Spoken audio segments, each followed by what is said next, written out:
안녕하세요. 일반고등학교 군포 박쌤입니다.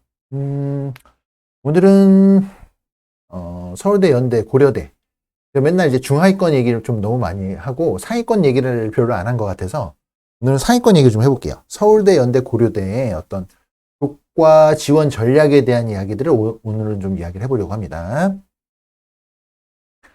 먼저 메모장을 열고 평상시에는 좀 어쨌든 기본적으로 뭐라고 해야 되지?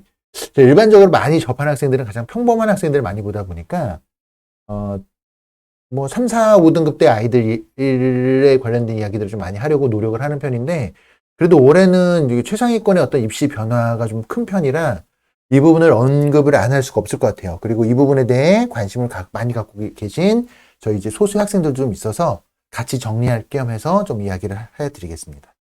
네, 서울대, 연대, 고려대 얘기를 할 거고요. 지금 이제 정시 발표가 나오고 있는데, 제가 이제 저희 알바라고 해야 되나? 제 알바로 이제 도움을 하고 있는 학생이 이번에 이제 시험을 봤더라고요. 재수생이죠. 재수생인데, 3개월 공부하고 이제 수능을 봤는데, 제가 이제 그거를 알고 이제 정시를 좀 도움을 줬어요. 정시 상담을 좀 해줬습니다. 상담을 해줬는데, 진학사 기준으로 이 학생이 지금 몇 칸짜리 넣냐면 2칸, 3칸, 4칸 학과 찾는 방법을 알려줬어요. 그리고 이거 학과 지원하게 했더니 저 지금 2칸은 지금 예비 대기 중이고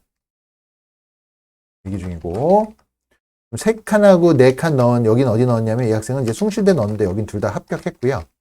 2칸 예비 대기하고 있는 학교는 이제 한국외대. 여기 넣었는데 여기 이제 지금 예비 떴어요. 예비 떠서 아슬아슬한 번호의 예비가 나온 것 같아요.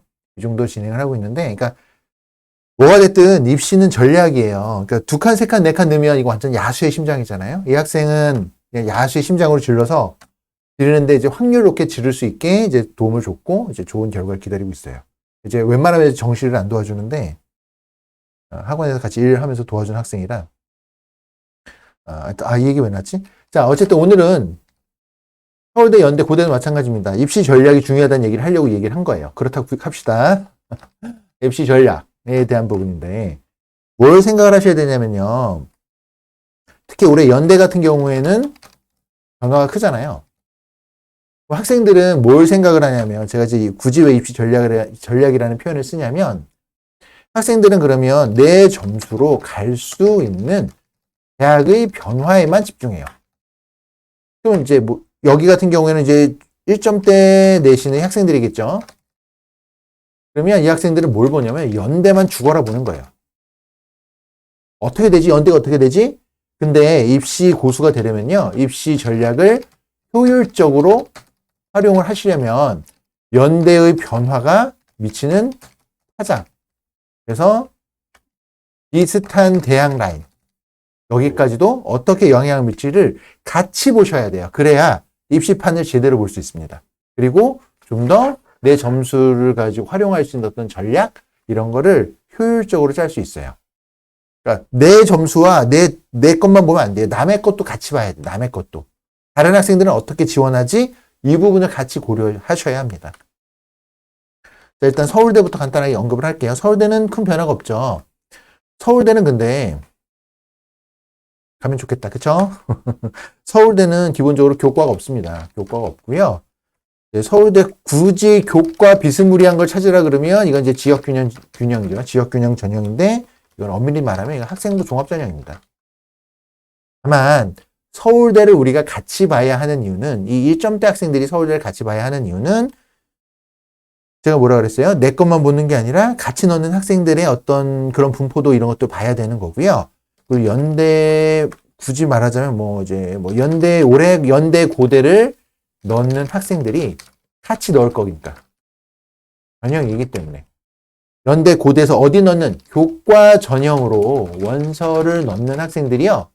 연대 고대를 교과 관련 전형으로 원서를 넣는 학생들은요. 서울대 직윤까지 같이 넣는 경향이 좀 있습니다. 포지션이 겹칠 거예요. 그래서 서울대 직윤 같은 경우에는요. 여기 이제 서울대 직윤이죠. 이 직윤 같은 경우에는 최저가 있죠. 최저는 여전히 3합 7이고요. 3구는 평균을 반영합니다. 이 정도 얘기는 제가 설명 안 해도 되죠. 이게 낮은 최저가 아닙니다. 그리고 보통 우리가 이제 지원 라인, 합격 라인이라고 해야 되나요? 보통 그 내신 등급이 서울대 직윤 붙으려면 그래도 1.4 이내로는 들어와야 해볼 만하다. 1.4가 붙는다는 게 아니에요. 그래도 한 1.4까지는 하면 그래도 한번 넣어보지 않을래? 라는 소리를 들어볼 수 있을 거예요. 그래서 직윤 지원 자격 자체는 학교별 상위 두 명이죠. 두 명. 이 정도. 이런 부분인 거고. 그래서 1.4 안쪽으로는 들어와야 그래도 합격 가능성이 좀 있다라는 소리를 들을 수 있을 거예요. 물론 1.5, 1.6 붙는 사람도 있겠지만, 기본적으로 보통 그렇다. 1.3, 1.4 내신 차이가 크나요? 그렇지 않아요. 서울대는 학종이기 때문에. 자, 연세대를 볼까요? 올해 이제 포인트가 연세대죠, 연세대. 연세대 같은 경우에는 연세대 추천 전형을 볼게요. 여기가 교과 전형인데, 어떤 변화가 생기나요? 연세대 추천. 가장 큰 변화라고 얘기를 한다면 어쨌든 최저가 신설이 되고요. 그리고 면접이 폐지가 됩니다. 그러면 이게 왜 중요하냐면 지원군이 달라져요. 연대가 아니죠. 연대 지원군이 달라집니다. 이게 포인트예요. 그러니까 예전에는 내신만 믿고 최저 자신 없는 학생들이 그리고 내신이 좋은 극상향의 아이들이 집어넣었다면 이제는 최저를 맞출 수 있는 학생들이 넣어야 되는 거예요. 그러면 작년, 재작년과 다르게 올해는 완전히 지원 라인이 뒤바뀐다. 이렇게 생각하시면 돼요. 최저를 볼게요. 최저가 어떻게 되나요? 최저는요, 그러니까 서울대 고대랑 다릅니다. 여기가 연대 같은 경우에는 수능 최저가 영어는 3등급 이내고요. 거기에다가 이과는 수학 포함해서 2하 5 이내 이렇게 나와야 되고요. 영어는 3등급 안쪽이 무조건 나와야 되고 수학을 포함해서 다른 과목 합쳐서 2하 5로 나와야 되는 거고 문과 같은 경우에는 국어나 수학 중에서 한 과목을 포함하고 그리고 2합 4 이내가 나와야 합니다. 빡세죠. 제가 보기엔 서울대 고대보다 더 빡센 것 같아요. 해석을 해볼까요? 이거 해석? 왜 제가 빡세다는 표현을 썼을까요? 우리가 최저를 맞추는 거는요. 수능 최저 전략을 하는 경우는 대부분 베이스가 뭐다? 영어를 기본으로 깔고 갑니다. 왜죠? 이걸 왜 기본으로 깔고 가죠? 최상위권 정도 되는 학생들은요. 일단은 영어는요. 절대평가이기 때문에 어떤 변수가 적어요. 변수가 적습니다. 그러니까 잘하는 학생이 뭐하든 어떻게든 상대평가가 아니기 때문에 내가 90점, 80점, 70점 어떻게 넘기는지가 대략 보이죠. 등급이 고정적으로 나오는 게 있단 말이에요. 그러니까 수학이나 국어는 막 탐구는 요동치잖아요. 근데 영어는 변수가 적어요. 그리고 우리가 3등급이라고 얘기했는데 3등급 이내에는 작년에도 불수능이다 그랬지만 보통 45에서 48%는 맞춥니다. 수험생 중에. 수능 본 사람 중에 이 정도는 3등급 이내 다 들어와요. 그리고 우리가 3합 7이나 뭐 이렇게 얘기할 때 영어는 보통 우리가 이제 스카이라인을 스카이라인 지원하는 학생들 같은 경우에는 영어 성적이 1에서 못해야 2등급이잖아요. 근데 1등급 맞아서 여유분을 확보할 수가 없는 거예요. 영어를 별도로 보기 때문에. 이게 너무 커요, 연대는. 그래서 최저가 되게 센 편이에요. 연대는 다시 한번 말씀드릴게요. 연대는 수능 최저가 되게 센 편이다. 영어를 따로 빼놨기 때문에. 그렇게 생각을 하셔야 돼요. 그래서 생각할 수 있는 것들이 많이 있죠. 그래서 그러니까 작년 같은 경우랑 작년과 비교하자면, 작년에는 서울대 넣고 연대 넣고 이게 연대 추천을 넣고 이런 것들이 겹치지 않았다면, 안 겹쳤어요. 왜냐면 최저가 있고 없고의 차이가 되기 때문에 상위권 학생이라고 수능 최저 다 맞추는 게 아닙니다. 이거는 지역의 어떤 고등학교 특징에 따라서 최상위권 아이라 하더라도 지방 일부 학교 아이들 같은 경우에는 최저 등급, 수능 등급이 한 3등급 나오고 이런 아이들 되게 많거든요. 겹치지 않는데 올해는요. 올해는 서울대, 연대 포지션이 겹쳐요. 이게 뭘 나타낼까요? 서울대, 연대만 겹치나요? 서연고 교과 라인이 겹치는 거예요. 서울대도 교과라고 표현을 할게요. 학종이지만 겹치는 거예요. 왜냐면 지원 라인이 겹칠 거니까. 겹치게 될 거예요. 그러면 뭐죠? 이거는 추합 변동이 생깁니다. 네, 그래서 입결에 흔들리는 학과들이 나올 거예요. 아주 큰 거예요, 이거는. 그러니까 연대만 보면 안 된다고요. 내 점수로 고대만 보면 안 되고 서울대만 보면 안 되는 거예요. 또 뭘 보나요? 작년 연대 보던 학생들 같은 경우에 뭘 같이 보나요? 뭘 같이 봤냐면 한양대를 같이 봤어요. 한양대. 왜냐면 한양대도 수능 최저가 없었으니까. 근데 어떻게 되나요? 올해 한양대도 수능 최저가 생깁니다. 3합7이죠? 3합7 수능 최저 생기잖아요. 그러면 어떻게 되죠? 작년 그 라인들이 완전히 붕괴되는 거예요. 붕괴돼 버려요. 그러니까 지원 전략이 완전히 바뀐다고요. 작년하고. 그러면 연대의 지원선 합격선이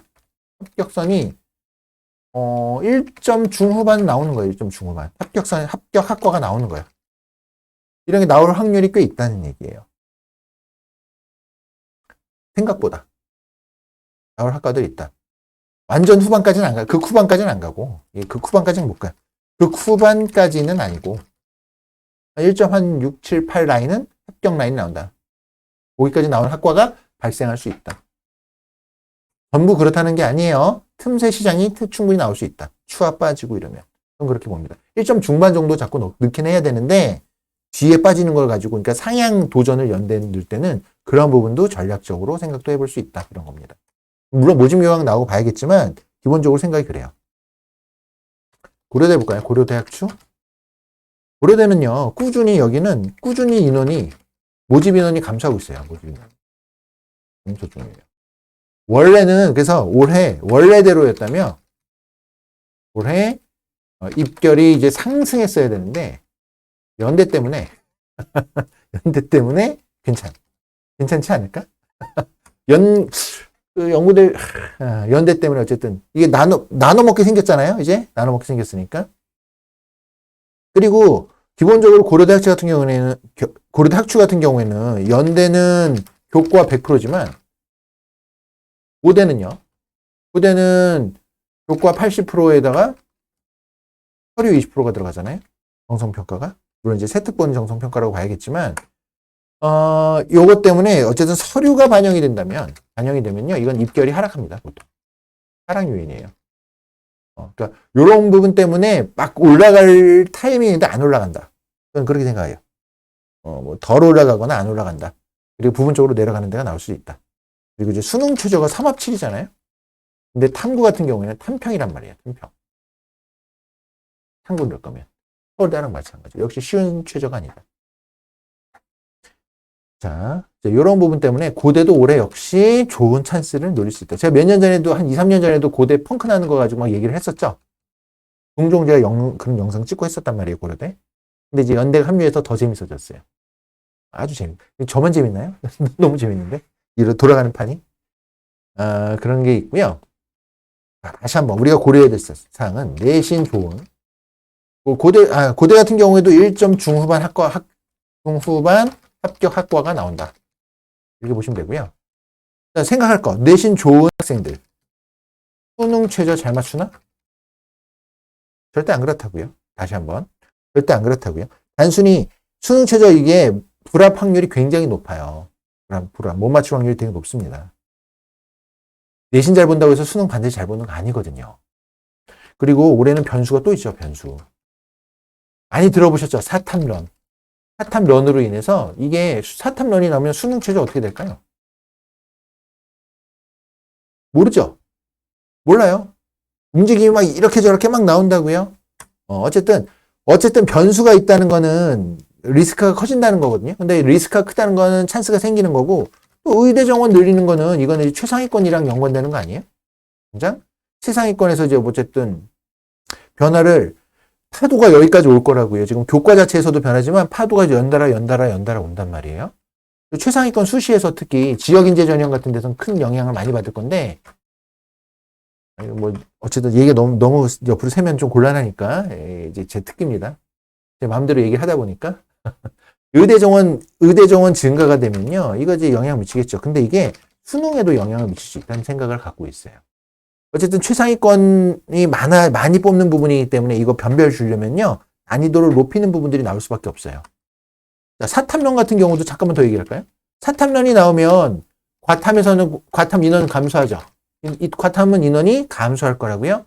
과탐 응시 인원이라고 할게요. 이게 왜 영향을 미치는지 좀 이해를 못 하시는 분들이 있을 수 있어서 과탐 응시 인원이 감소하면은 점수 등급이 흔들리잖아요. 그럼 이거 맞춰야 되죠. 이거 어떻게 돼요? 이거 맞추려고 평가원에서 준비하겠죠. 맞추려고 하면 어떻게 되죠? 표준 점수를 높여줘야 되죠.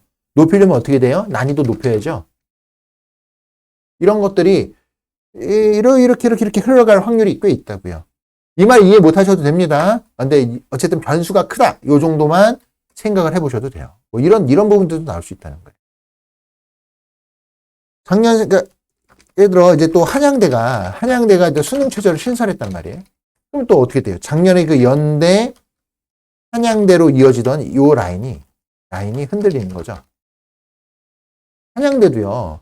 지원선을 잡는 그 내신 지원선이 원래 어떻게 되냐면 수능 최저가 없으면 1.2에서 1.4등급 정도 잡잖아요.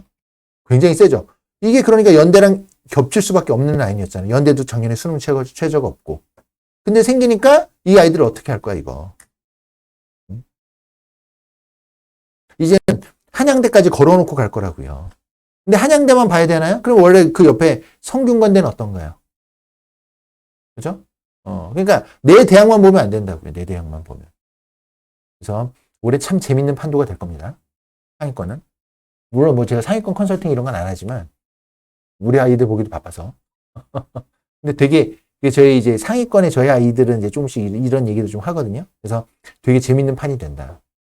교과로 생각하는 특히 일반고 학생들 같은 경우에는 학종보다는 교과 쪽을 많이 보니까 그래서, 그리고 이제 특목 자사에 비해서는 불리하니까 서류에서 교과를 많이 보는데 이런 부분들 고려해서 수능 최저 열심히 준비하시고요. 방향 작전 잘 짜보면 올해 참 재밌는 판이 될 겁니다.